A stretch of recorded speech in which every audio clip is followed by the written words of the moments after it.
is Chris Clark, and we're here in my man cave. I'm a musician. I like music. Music makes me happy. And in your man cave, it's important to have music or what makes you happy there. If you're a sports fan, you have sports memorabilia. I like music, so I have a lot of music memorabilia, old records and the like, and I enjoy all types of music from the earliest part of the century, the 20th century, up and through today. Well, not so much today. I like older music, really. I wanted to talk a little bit about formats. We know of the CD, the cassette, the 8-track, the LP, the 45, the 78, the DAT, all kinds of different types of formats. This one is a wax cylinder, and as you can see right there, that's Thomas Edison. He supposedly invented the phonograph.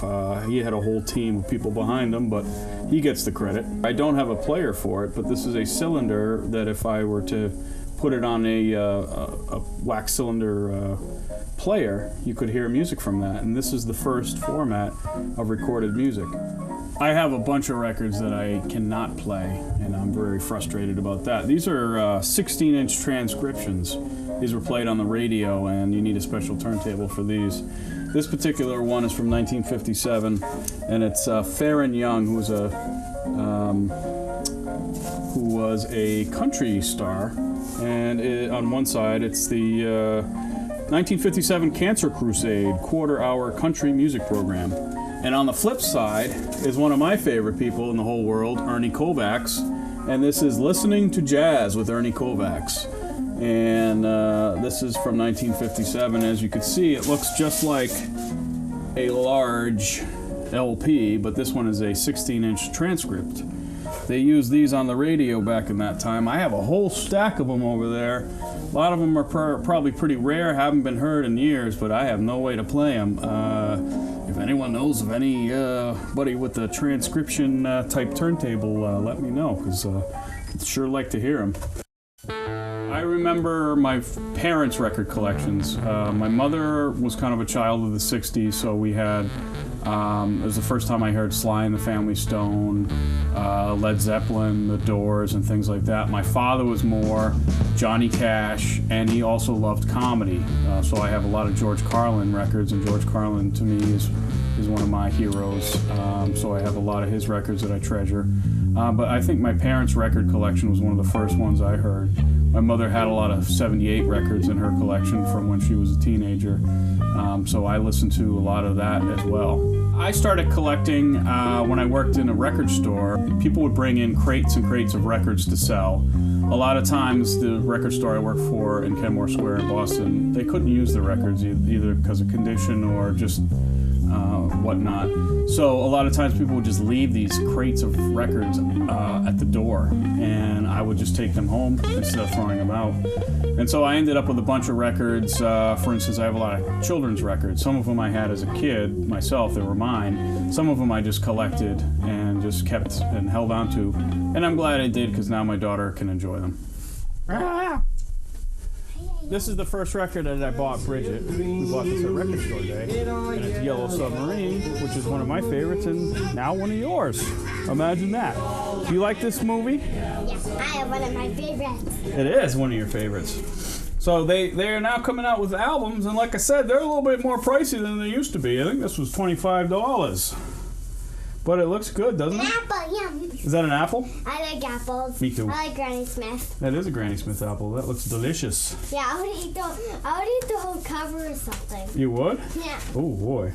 And the artwork is still in there. It looks pretty good. These records that are coming out now of the old music, of course.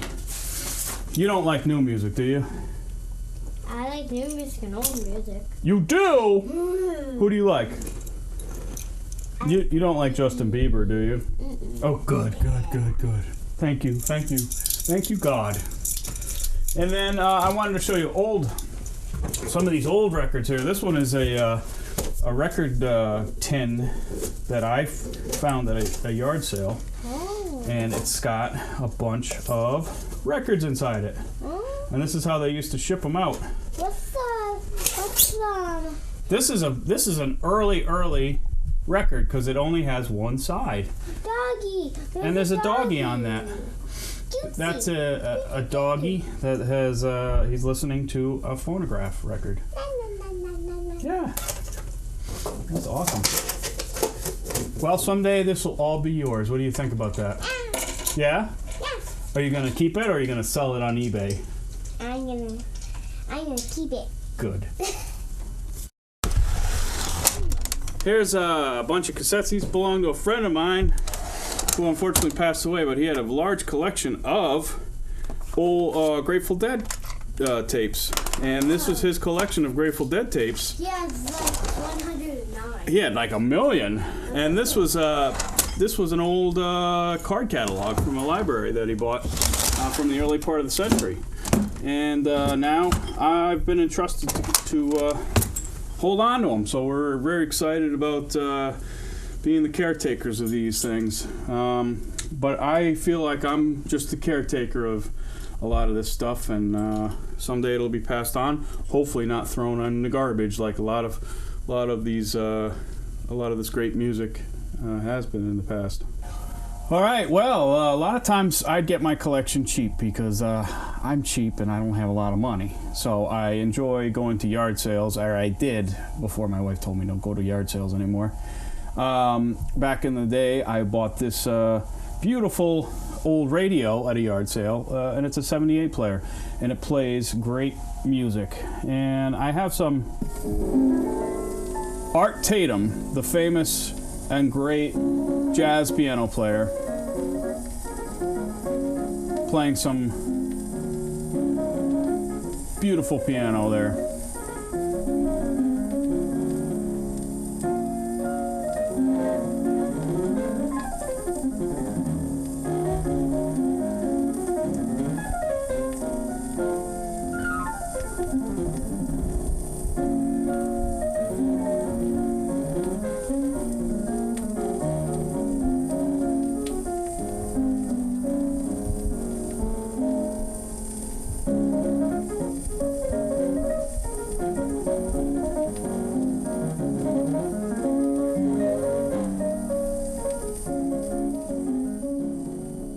The thing I like about an LP is, for my setup here, it's not necessarily a superior sound to a CD. I'll have to admit that. I mean, you need to get high-end, turntables to reproduce that sound. But they say that if you have a high-end turntable, it does sound better than a CD. So I don't know if it's something that you could actually hear or if it's just something that you feel. But my favorite thing about an LP is that it's a piece of artwork. It's 12 by 12. Sometimes they have gatefolds, so you open them up. A lot of my LPs are old and they kind of musty, and that smell and that just the feel of the vinyl. The whole thing is just part of the experience. And also, it's something you manually put on the platter, and you have to sometimes remove the needle, put it back on to listen to the music. It's something that you need to do. With a CD, it's just put it in and press play. And so I like that aspect of vinyl, that it's something tangible.